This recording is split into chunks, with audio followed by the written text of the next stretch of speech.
Hey there guys, SD here. I haven't really posted anything in a while, sorry, but I recently released an update to my dynamic coloring node group that I made for MK11 and Injustice 2 originally.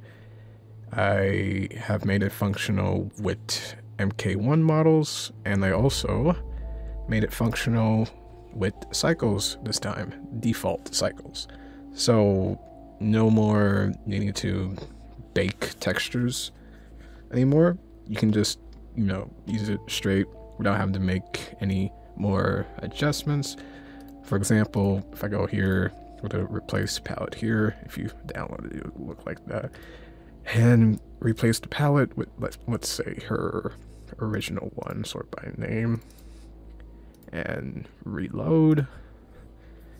It changes on the spot, no adjustments need to be made, and this is how the node group currently looks like. Hold on. There you go. Alright.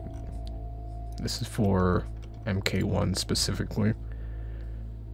It's simplified. There's only 3 outputs: color, and emission, and the emission strength.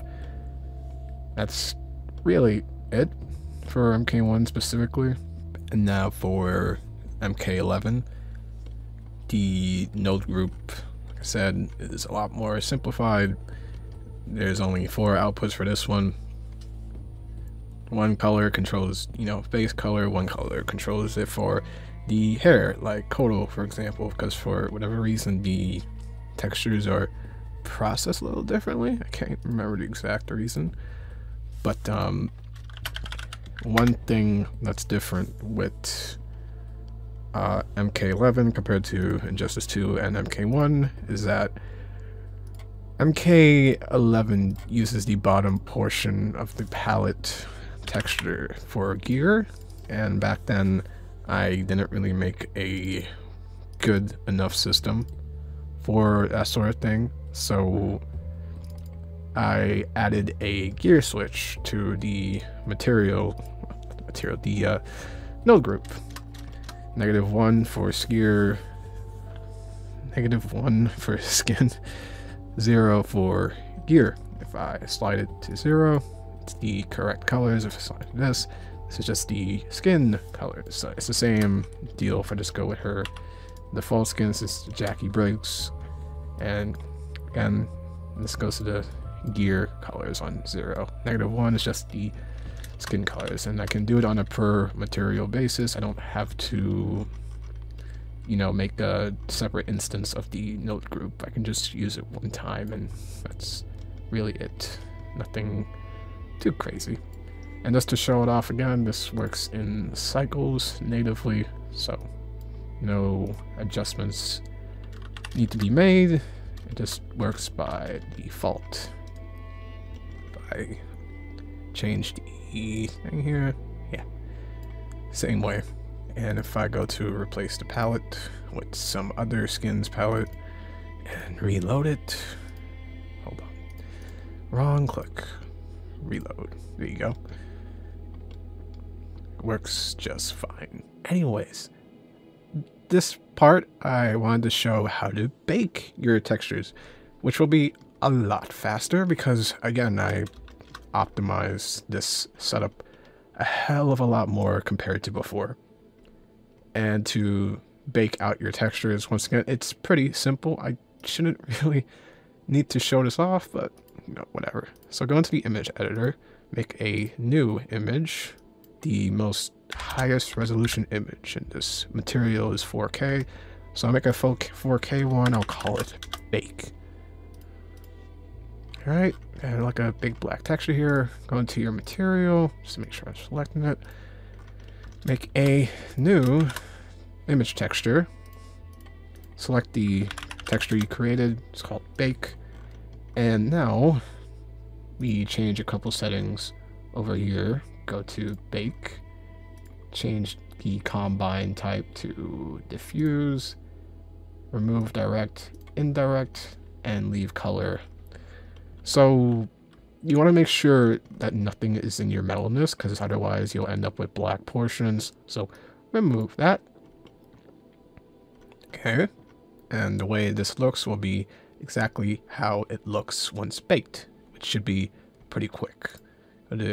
Select your image. You can go back to the image editor if you want, or if you don't, not my problem. Press bake, and this is going to take a couple minutes. This actually took about a minute in real time. I didn't think it'd go that fast, but it could be different for you depending on your specs, so don't use my video as a reference. And just like that, the image has been baked. At this point, you want to go to image and save as, or save, so you can save it wherever, name it whatever you want. And really, that's it. We got all the details over here. Nothing seems to be out of the ordinary, for the most part, so far. And, you know, I guess that's really all I have to show off. Main, update with this node group, other than the fact that it works for MK1 now and natively works in cycles, is that it's a lot more performance friendly. A lot of the performance problems from before have been cleaned up completely. It shouldn't take that much GPU power to run this, because originally this took up a lot of VRAM. This takes much less now. I can't remember how much it takes up because I don't have the properties on, unfortunately. This is on Blender 4.0. I haven't really used it too much, so can't really be too specific, but either way, new update to the node group. Go download it if you know, want to.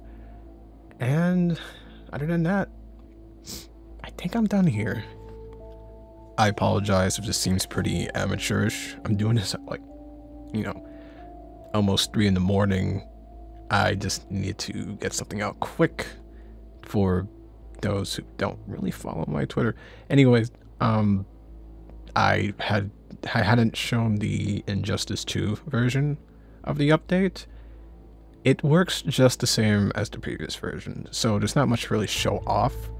You know, it works in cycles, it performs better, it doesn't eat as much VRAM, etc, etc. So, you know, it works just the same as the other updated node groups, and it works the same way as it always has. So, yeah, use it.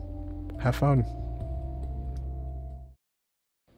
These videos would be a lot shorter if I could speak faster.